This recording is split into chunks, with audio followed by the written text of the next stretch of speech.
Salut tout le monde, c'est reparti pour une petite vidéo. Donc là je vais commencer par remercier Steph Jazz pour le coup de projecteur qu'il a mis sur ma chaîne. C'est sympa, parce qu'une chaîne comme la sienne qui a 1000 abonnés, parler de la mienne, c'est cool. Donc merci Steph. Donc là je vais faire une série mes rentrées récentes.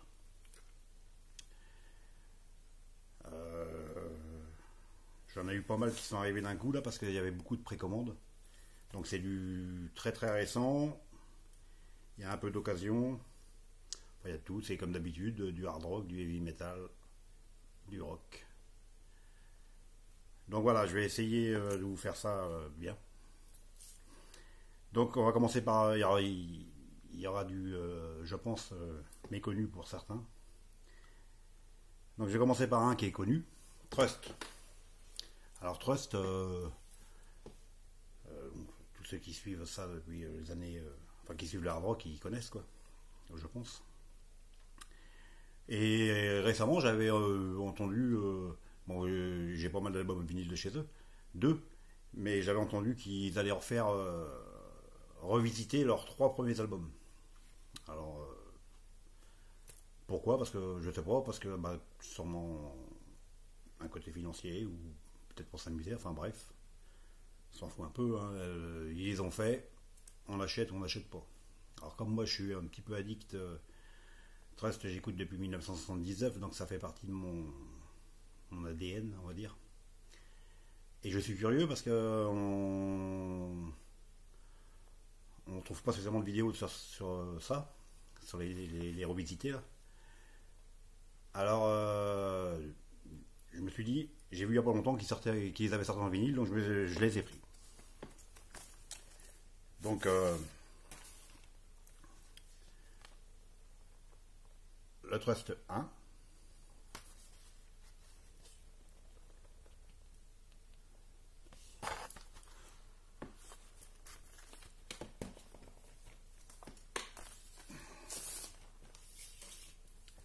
Le 2, alors ils sont pas trop cassés avec la pochette, parce que hormis la photo du milieu, c'est toutes les mêmes.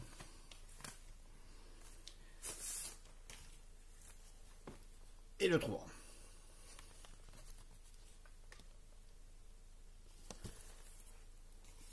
Alors ils appellent ça, je sais pas si je vais réussir à le faire.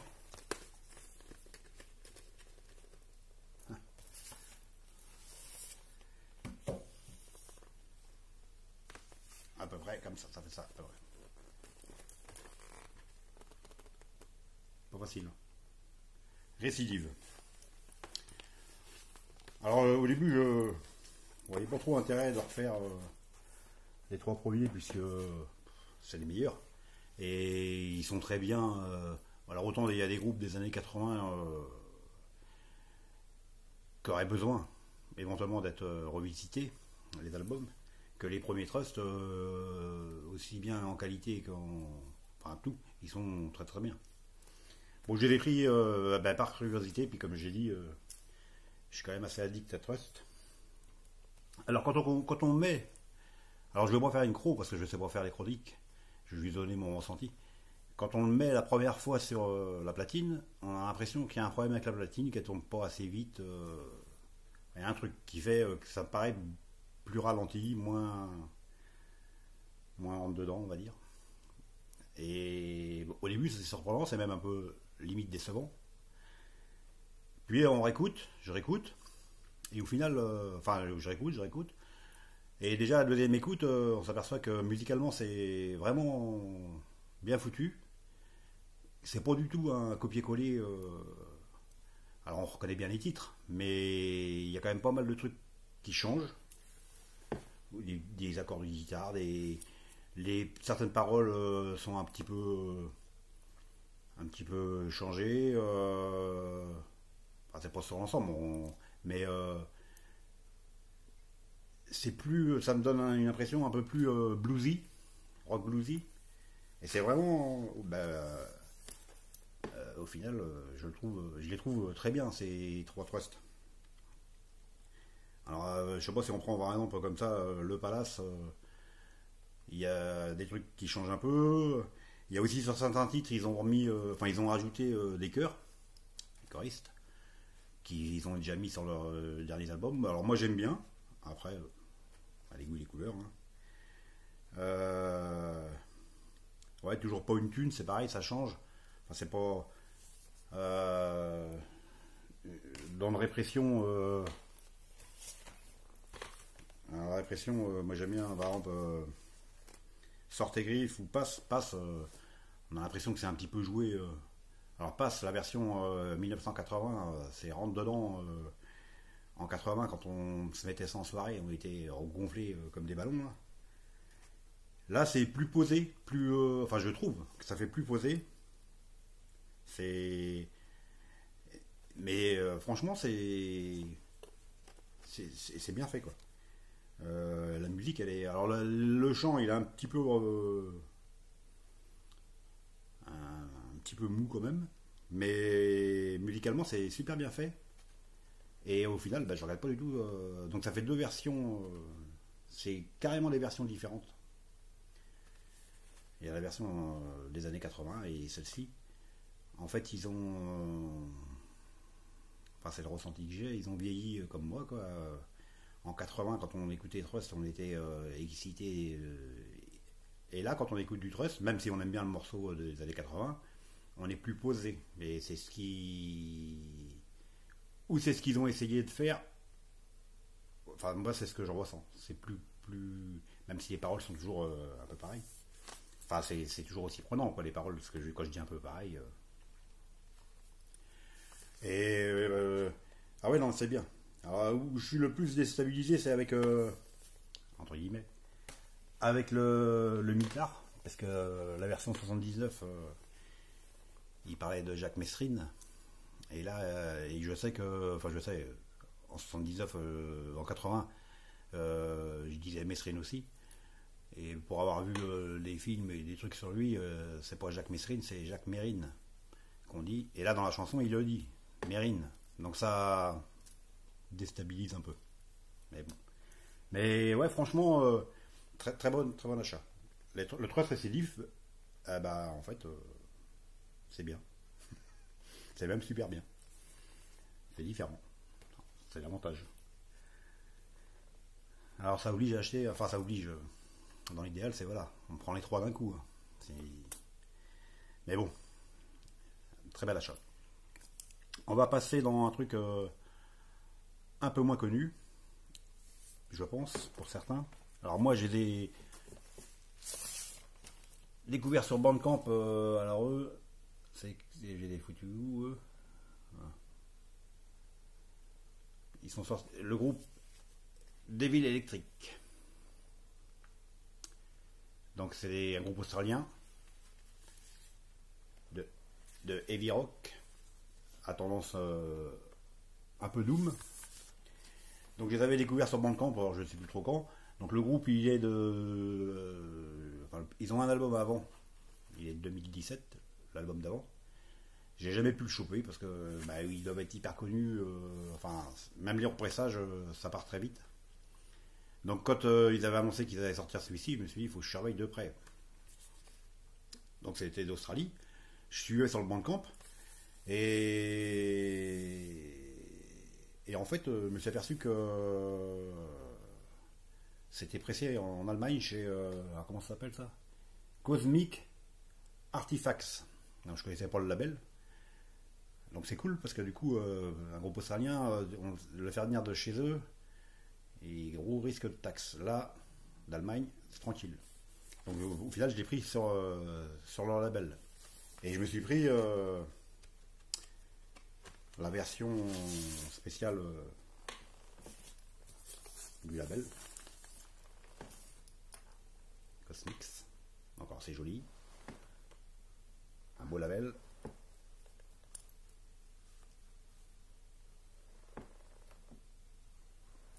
Et donc là, on est dans un heavy rock peu doom. Enfin, moi, j'avais déjà bien aimé sur Bandcamp leur premier album. Alors celui-ci, je l'ai pris sans trop l'écouter parce qu'ils avaient pas... Ils avaient balancé un titre ou deux, c'est tout. Mais voilà, j'étais content d'avoir celui-là. Alors, donc ça, c'est sorti... c'était prévu pour le 12 novembre. Donc je l'ai eu un petit peu avant. C'est bien, pour une fois, les précommandes qui sont normales, quoi. C'est-à-dire qu'on le reçoit un peu avant la sortie officielle. Ça, c'est cool parce que c'est pas le cas partout. J'ai un disque d'un groupe anglais qui est toujours en précommandé pour septembre et toujours pas fait. Mais bon, les groupes n'y peuvent rien non plus. C'est les maisons de disques, enfin les usines à disques, ça, il y a de la demande a priori. Donc, Devil Electric, Godless, l'album 2021, superbe. Alors comme j'étais sur ce label là, souvent quand je regarde ce qu'il y a d'autre pour les frais de port, et donc j'ai pris des trucs que j'avais déjà dans mes listes d'envie depuis longtemps, qui étaient sur leur site. Alors les Anglais, Aluna. Alors là c'est pareil, on est dans le Doom. Ça s'est fait, c'est chez Elliptic Sound Record. J'ai pris le violet. Là c'est du Doom. Alors eux, c'est pareil, j'aimais bien. Il y a longtemps que je l'avais dans ma liste d'envie. Donc quand je l'ai vu là-bas sur la plateforme, pas sur le label, c'était l'occasion de le prendre parce que il était dans ma liste d'envie et il passait à la trappe à chaque fois. Donc du Doom à chanteuse. J'aime beaucoup les groupes à chanteuse, hein, vous avez dû remarquer. Donc ouais, je mettrai les liens à Bandcamp. Je mettrai les liens à Bandcamp ou des vidéos en fonction. Mais en sachant que je ne les ai pas achetés via Bandcamp. Un autre groupe que j'avais aussi dans ma liste d'envie, français, Tatcha Mandala. Alors ça c'est pareil, il y a longtemps que je l'avais. Enfin il y a longtemps. L'album il est. Parce que le. Alors oui, j'ai pas dit la Luna, il est de 2019. Et c'est le dernier, mais c'est le cinquième aussi. Tatcha Mandala, c'est un groupe de Bordeaux. Et alors eux, ils ont dû être fondés en 2009. Ils sont fondés en 2009. Et c'est le dernier aussi, quatrième album. C'est 2020. Donc oui, c'est pareil, je suis tombé dessus par hasard sur YouTube il y a bien un an ou deux. J'avais trouvé ça superbe. Alors là, on est plus dans le rock. C'est plus rock. Mais donc j'avais mis ça de côté aussi. Et puis, comme souvent, il reste de côté. Donc là, il y était. C'était l'unique exemplaire d'ailleurs. Ara, 2020, ça c'est l'album. Donc ça chante en anglais. On est dans le rock. Ça devrait plaire à certains qui sont un peu moins heavy metal ou hard rock. Je dis pas métalleux parce que j'aime pas le terme métalleux. Et je suis pas métalleux. J'écoute du hard rock et du heavy metal, c'est tout. Et du rock, un peu. Donc pour continuer, donc un autre que j'avais découvert sur Bandcamp aussi, que j'avais mis de côté, Espagne, Witch Coven, pareil, c'est du rock. Et l'album il est superbe. Et donc lui je l'avais mis de côté, je l'avais pas pris parce qu'il était relativement. Alors la pochette est sublime. Il est toujours d'ailleurs cher. 29 € ou 30 €. Pour un premier album, je trouvais ça un peu excessif. Mais bon. Et là, sur le coup, là, il était en promo sur leur plateforme, là, à 24 balles. Alors à 24 balles, j'ai dit je le prends. Donc c'est la version, alors là, ça fait. C'est vert, en fait. Donc eux, c'est pareil, je l'avais mis de côté, j'avais trouvé ça sympa, sans connaître beaucoup de morceaux. Donc on est plus dans le rock, là. Mais c'est vraiment très bon. Et en plus, il y a des titres qui sont très longs, Alors moi je suis pas spécialement fan des morceaux à 6-7 minutes, voire plus. Il y en a un, il fait que la phase D. Et bien là ça passe nickel. C'est vraiment excellent. Alors c'est espagnol, c'est leur premier et c'est de 2019, il me semble. Il a mis où Ouais, 2019. Et le groupe, c'est le seul album qu'ils ont.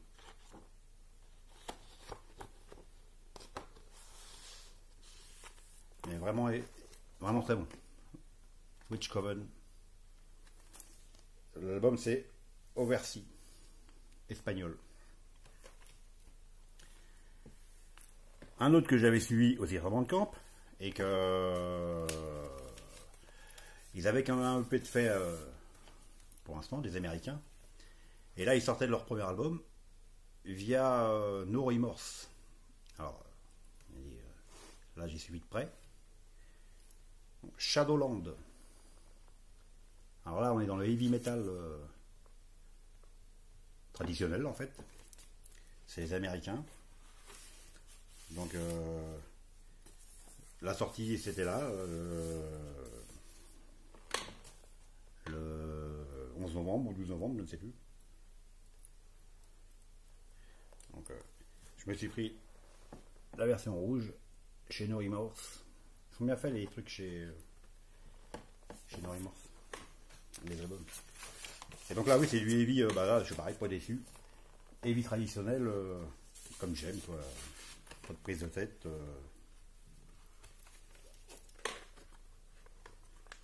Toujours.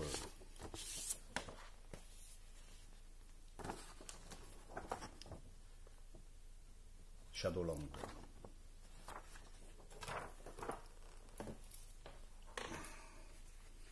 Donc premier album 2021, novembre 2021. C'est tout frais, tout chaud ça. Alors le titre de l'album, je vous laisse lire parce que moi et l'anglais, dès que c'est un peu long, ça me fatigue. Mais superbe. Après, là c'est le cas, ça fait un petit moment que je l'ai lu, parce qu'il y en a que j'ai rentré il y a peut-être un mois ou deux que je n'avais pas montré. Donc eux, j'avais déjà montré dans mes vidéos spéciales Japon. Rajas, un groupe de heavy metal japonaise. Donc là c'est un EP, pareil, 4 titres, parce qu'ils ont qu'un album, mais enfin ils ont un album et 2 EP. Du coup là c'était celui qui me manquait, le dernier EP. Donc j'ai la complète de chez eux, c'est excellent. Alors ça c'est de 84. C'est un groupe des années 80. 80, ils ont 84, 85, ça va être dans les premiers trucs qu'ils ont fait. Forcément c'est pressé au Japon, chez SMS. Et c'est vraiment excellent. Alors ils tournent toujours, je ne sais pas trop ce qu'ils font, c'est assez difficile de voir ce que fait les groupes japonais au Japon. Mais non, c'est. Alors lui, je l'ai eu sur Discog via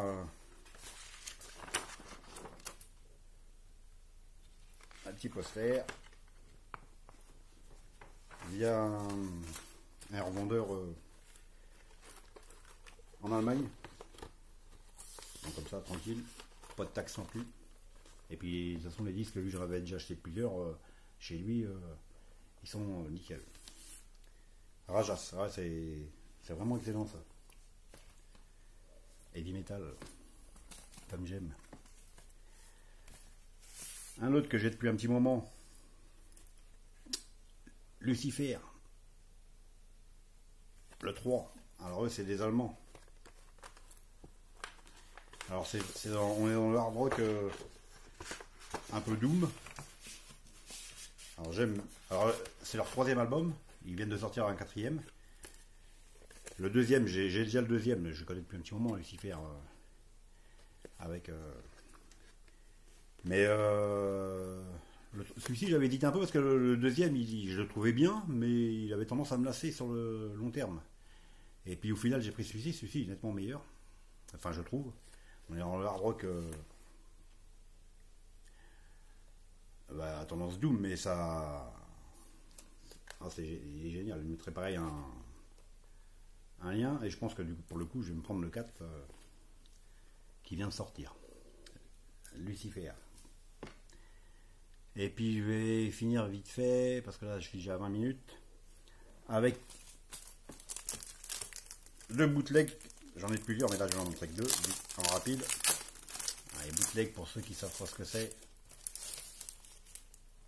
des albums live non officiels, pour faire court. Donc j'aime bien de temps en temps en prendre. Après ça dépend des... Le problème des bootlegs, c'est la qualité, parce que forcément on n'a pas d'écoute spécialement sur internet, donc faut essayer de trouver, parce qu'il y en a qui sont très bons et d'autres très pourris.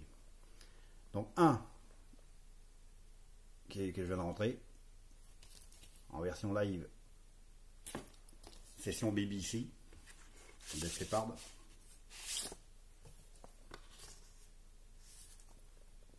On fait un album noir. Alors il est excellent. Bon, c'est principalement forcément comme c'est une version live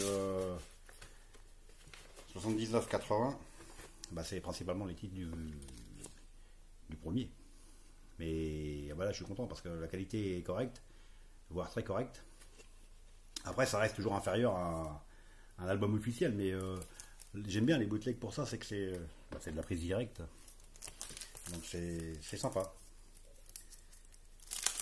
Et un autre, bon, je suis aussi toujours très fan. Le Judas Priest live at Palladium New York 1981. Donc ça va être la tournée avec justement Point of Entry que j'aime bien. Pareil, excellent. Super album. Bon, ça c'est sorti en 2020 et l'autre le Def Leppard en 2000. Il est où le Def Leppard 2019. J'arrive à la fin parce que ça va couper là, j'arrive presque à 23 minutes. Bon ben merci, j'espère que la vidéo vous aura plu, que les découvertes vous intéresseront. N'hésitez pas à commenter, ça motive, et à liker, ça fait aussi plaisir. A bientôt, ciao.